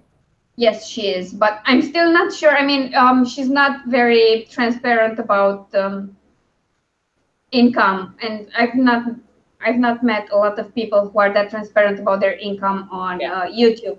There's Derek Murphy from Creative Indie. He shared his KDP in his book report page several times to show what his marketing strategies do. Yeah. Go ahead. I was just gonna say, I just wanted to say one thing about Kristen Martin. This week I watched her video, and she part of her video was her writing. For some reason, she has a laptop in front of what looks like a $1,500 desktop computer. And she's writing. I screenshotted it and sent it to people because I was like, this is the silliest thing I've ever seen. Hey, you never know. That's the way I was doing last week when my computer crashed 3 times during Christmas. Well, see, that makes some sense, but her computer looks like it shouldn't be crashy. It looks like it's brand freaking new and like $1,500 computer. But it was just funny to me. She's got like this little tablet laptop-y kind of setup, and she's sitting in front of this huge, nice computer typing on this little thing. Yeah, but probably because from what I know, she takes it. I mean, she sometimes takes it to work and writes on her lunch break. So that would make sense. But the way I do it, in that case, it would be through the cloud and have the files synced. And work on my big ass computer. Here's the damn thing. But I just thought it was super funny. I was just like, look at her there sitting at one little computer in front of this giant computer. Oh. I do that. I've got my flash drive has the most current document, and I'll move from my laptop, and then when it wants to screw up, I'll go, I've got a huge TV that I have my computer hooked up to, so I'll go to that, and then when I go to work, I'll type it on my Kindle. And see, and I have an all-in-one, which I literally bring to work because I hate the computer they've offered me at work. So I just bring my whole computer to everywhere with me, the whole damn thing. Oh wow, that's cool. Yep. Oh, but the all-in-one is like the huge desktop you carry around. I've got a 20-inch computer. It's a 20-inch screen. It looks like a tablet. But and so I had to buy like a gaming monitor carrying case to carry it in because a 20-inch computer doesn't fit in any bag I own. Yeah, And CJ obviously. came in this giant bag thinking it would fit in there. Didn't fit in there. So I had to buy like this giant gaming monitor travel case. I don't At even least think that you was find, a big at least you bag. could find something. Yeah, it was super expensive. Yeah. Mm. See, and I But bought when- like one of those little tabs that just does the internet. It looks about like a tablet, but it's a computer. Yeah. And the internet on it was so slow. I felt like I was back in dial-up days. So I just gave it to my Yeah, no, daughter. see, this is like still a Windows computer. It's a Windows 10, and it's a gaming machine too. Like I play all my video games on it. So I mean, it's a nice enough computer, but it's also 4 years old, 5 years old now. So I mean, it's seen better days. It's a And then dinosaur. yesterday after Alina went to bed and CJ and I were still talking, I flipped the entire thing off of my desk. Oh my god. Yeah, I almost shit my pants. I thought I was like, we don't have the money to buy a new computer. I had a heart Right. attack. I'm Yeah, I didn't break it though. I ordered my new tablet, and that's a Kindle Fire, the 10-inch one. And I was looking at cases, and I found this nice case with a little keyboard. Mhm. And I got that because my thinking is I can install the mobile office on it. Yeah. And if I have to travel, I'm just bringing that. I'm not taking my laptop anymore. That's what I have can, now. Because I can access OneDrive from it and edit my writing files, and I'm fine with that. I'm absolutely fine with that. See, and I have like travel versions of, because obviously since this is a full computer, it works better if you have a keyboard and a mouse. I mean, you don't have to, but I have travel versions of both of those things too. So I have like this tiny flat keyboard that I bring with, like if I have to, at work I just keep a regular sized keyboard at work and just look up when I get there. But I have this little guy that's that so if cool. like I need to go somewhere and it's nothing. Yeah. You know, so if I need to go somewhere with the computer, I can take this. However, I have giant hands, so there's a learning curve. I see your problem. See, this is my see? tablet one. Yeah, giant monster hands and the tiny little keyboard. You get used to it after a while, but it starts off frustrating as hell. This is my tablet. This is my keyboard. Yeah. See, it works. That's what I do at work. Yeah. Yeah. Yeah. I mean, if you can get it to work, who cares? I gotta buy another one because one of my keys fell off. I have no idea. Travis has a really nifty. What brand is your keyboard, Travis? He's got a Logitech that has a slot in it that you sit your tablet in. Oh, that's so cool. I've seen It's those. so neat. Yeah, it's just got a slot in it that's just as wide as, it'll fit almost any tablet. And you just slide it in there and it sits there and it props it up. So I love that thing. But I've been looking at those online. Yeah, well, and I can tell you with the Logitech one of his keys broke on it, and he sent the receipt into Logitech, and they sent him a brand new keyboard and didn't ask for the old one back. Too bad I can't do that on Amazon. What, frog? What? Yeah, but if you buy it from Logitech, Logitech's warranty stays. I mean, my. Like if you buy it from Amazon and it's a Logitech, Yeah. their warranty will still apply. So Oh, nice. I'll have to look into doing it that way then. Yeah. Yeah, that brand is worth looking at because they apparently just fix their shit when they mess it up. Yeah, because I'm missing the O, and that's kind of an important letter. Yeah, Yeah, it's a thing you might want to use it. I have Sounds like like it's this giant, like, you see how huge it is? It's a giant Microsoft ergonomic one. I got that too. Yeah. Nice. This is like so comfortable, and I bought this, and because I was using the laptop with this one, and my desk is kind of narrow, I didn't have enough space for them, and I was just too far from the monitor from the laptop, which is kind of tiny compared to the big one I have now. And there was no room for the keyboard, and I was so bummed about it because it's a really comfortable one. And then I got another Microsoft one, which was slimmer, and I poured coffee on it. And I was like, oh my God, I don't want to buy a new freaking keyboard. Like, I have enough expenses right now. I don't need that. And then I remember, but wait, I have the huge ass Microsoft one. And I got that just thinking I'll use this and try to fix the other one. but then my wrists are so comfortable when I write longer Yeah. that I just want to keep going. And my next investment will be to get a vertical mouse. Oh, see, I can't get used to them. What's a vertical mouse? You mean the ball track mouse? You keep your hand like this, and you move the mouse, and you click on the side. I bought one for Mike for his birthday, I think, because he wanted it. The trackball was nice. I love these. Yeah, but that's absolutely vertical. Like your wrist is straight. You don't have to. Right, it's more like a joystick. Almost. Yeah. Oh, okay. Yeah. And Mike had the same problem at first. He couldn't get used to it, and once he got used to it, he doesn't want to use anything else because it's really nice on the wrist. It's really kind to your wrists. Yeah, I have like, it's stuck under my table thing. I have the biggest mouse ever. Like, it's a regular mouse, but it's very large. And I had a bigger one, actually. I had a Microsoft one before this that was bigger, and it shit out on me. But, like, I have to have a huge mouse. You give me those little travel mouses, and my hand is like this, and 10 minutes in, I can't work my hand anymore. I have tiny hands compared to yours, and those small travel mouses just break me. But see, yeah, like they're too small for you, too. Sorry. Yeah, it's like, Sarah, you said you're 6 foot. I'm only 5'6", but I have long fingers. And so I have a bad thumb from work. So this works out my thumb as I'm writing and typing. And it actually makes me feel good.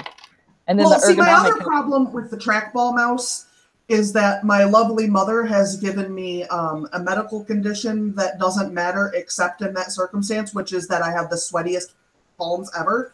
I will get, like, the palm of my hand will get pruny from sweat. Oh, wow. When I'm using my regular mouse. So, thank you, Diana. And I actually will post on our Facebook wall, like, thanks for these palms, ass. And she has medication for it, so she doesn't have the same problem anymore. She's got this thing that dries them out, and she takes a pill for it. But I'm not that into it. I'll just be sweaty. Yeah, makes perfect sense. So it makes it hard to do anything when your hand is so sweaty it's pruny. Yeah. Yeah, no, I totally get that. By the way, I have to congratulate all of us that we kind of stayed on topic today again. I'm really proud of us. I'm really proud of us and our progress in this live stream. We're kicking 2018 ass. Yeah, we're rocking this year. I just feel the need to say that we're rocking this year. We're doing good. We're just at least 60% of the live stream is about a topic we've announced. Right. Right. Sometimes even more, which I think is absolutely brilliant. And even now, when we went off track and talked about tablets and keyboards and stuff, it's still writing related. Right. So, it's freaking awesome. I'm so proud of all of us. So I expect that in 2019 we'll all make it to YouTube Rewind because we're going to be that big. Let's hope. Yeah, even though like Philip DeFranco wasn't on for 2016, but you know, we'll be on there. Yeah. I mean, they didn't have PewDiePie, and I don't think anyone has any more subscribers than his does. So yeah, I don't think they want to put PewDiePie on any of their stuff. Not anymore. It's okay. It's okay. They had the Logan brothers right before the shitstorm hit. I'm sorry. I mean, as far as I'm concerned, if I had to choose between PewDiePie and the Logan brothers, I would take PewDiePie any day. I'm not a huge PewDiePie fan. I just am not a huge fan of his, but I'm a really big Jacksepticeye fan. So yeah. I've not watched one video from Jacksepticeye, but I've seen him on PewDiePie videos, and he seemed fun. Yeah, he's a weirdo. Very engaging. Mm. I introduced him to my former roommate's son, who thinks he is amazing.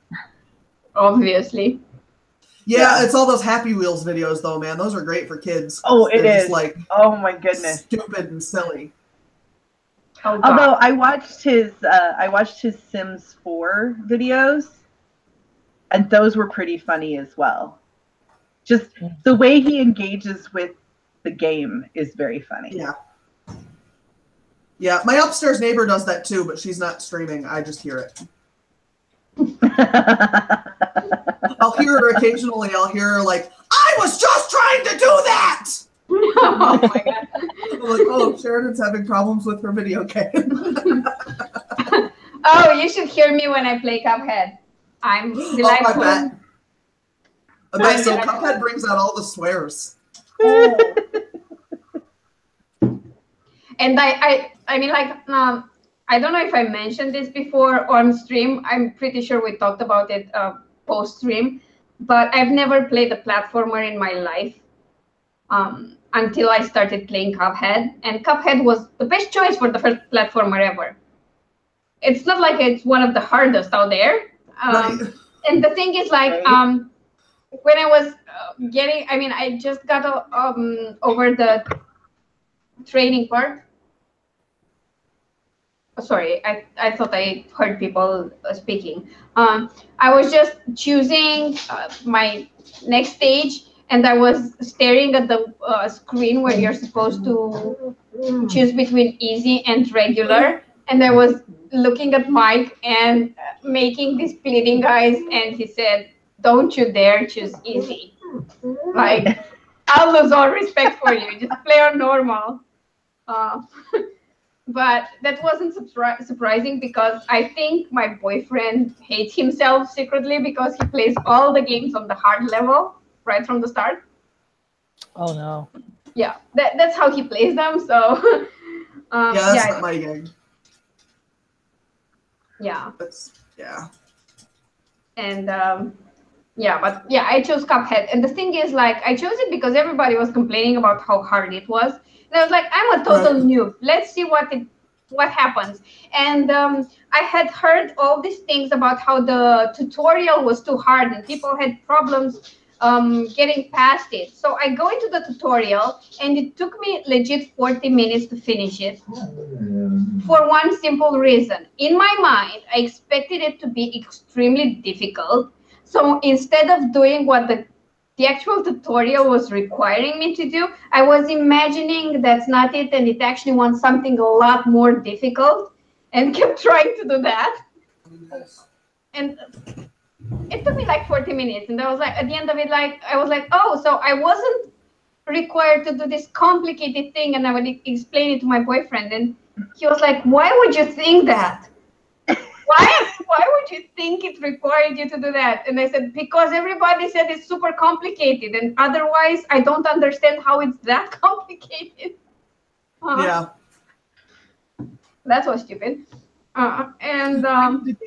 Get a controller for my computer because I don't have one. I don't have one either. I borrowed one from my boyfriend. Yeah, see, and like I don't have anyone I can borrow one from either at this point, so yeah. And like neither Travis nor I own one. Like we would share it if we did, but we just don't have one. So. Yeah, no, I never bought one. I just shared. I just nicked one from my boyfriend.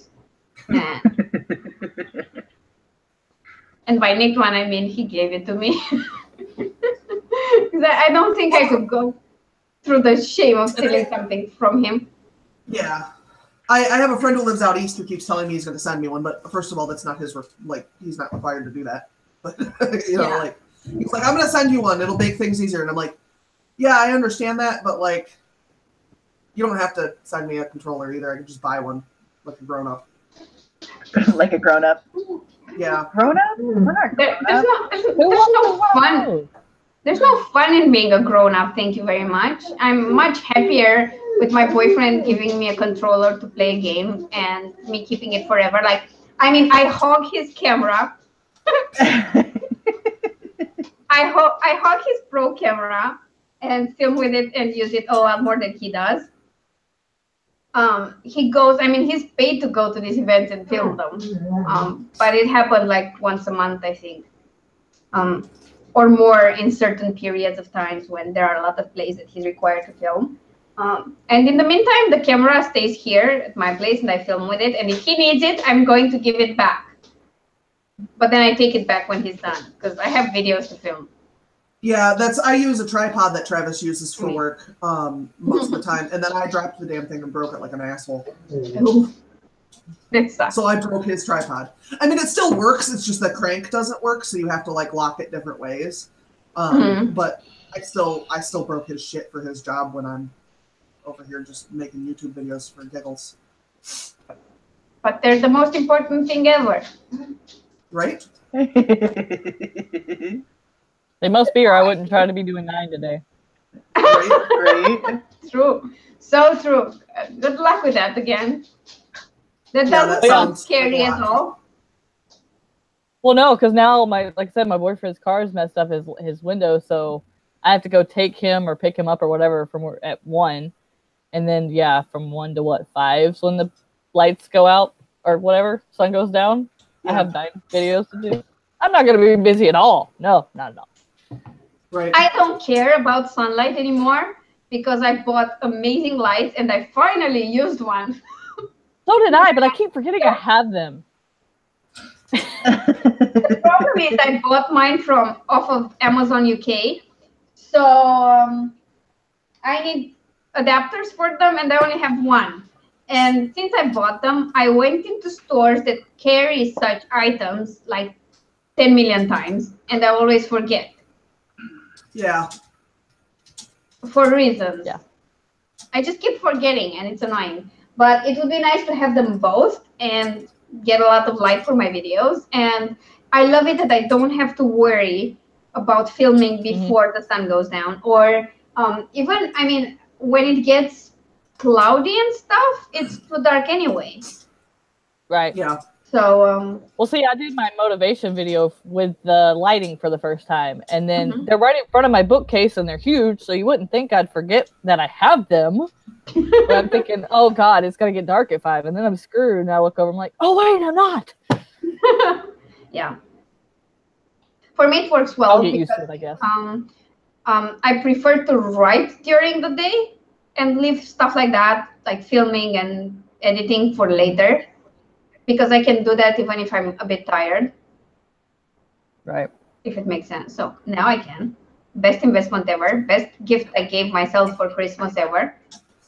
Yeah, same here. I thought it was funny. It was like I bought mine and then you did your live stream or video or whatever it was, and you said you bought that in your mic, and I was like, so did I. Everybody's thinking like, yeah. But it was like I bought mine. It was a day after Thanksgiving. It was a Black Friday sale, and I was like, getting it. Yeah, no, I was waiting to see how the prices go down or don't, and they didn't. And then I thought I'll wait for Cyber Monday to see if there's any further discount. There wasn't, so I finally bought them the day after Cyber Monday. Yeah. But I was thinking like I can wait to see if I can get them a bit cheaper, and yeah, they were a really good option because they're LED lights and the tripod they have to stay on is pretty freaking sturdy, and they're nicely packed. They have bags with enough padding that they won't just break. So I'm really happy with what I got,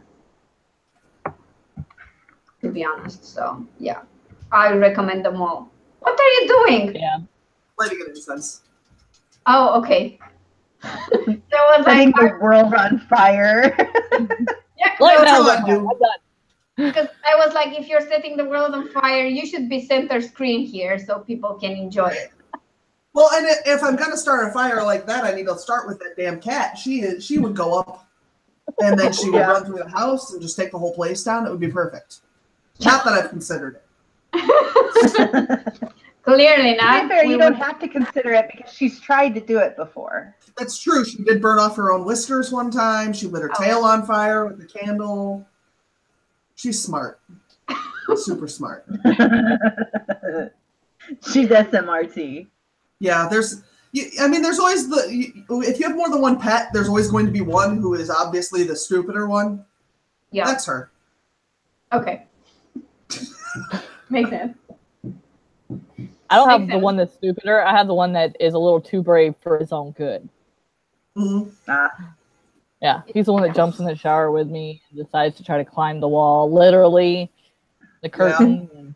And, then wonders why he falls down from the ceiling because he can't hold on to the curtain rod. Right. Oh wow. Sounds like a true adventurer. Yeah. So yeah. Okay, so it's a little after 7 p.m. So I think we can end it here.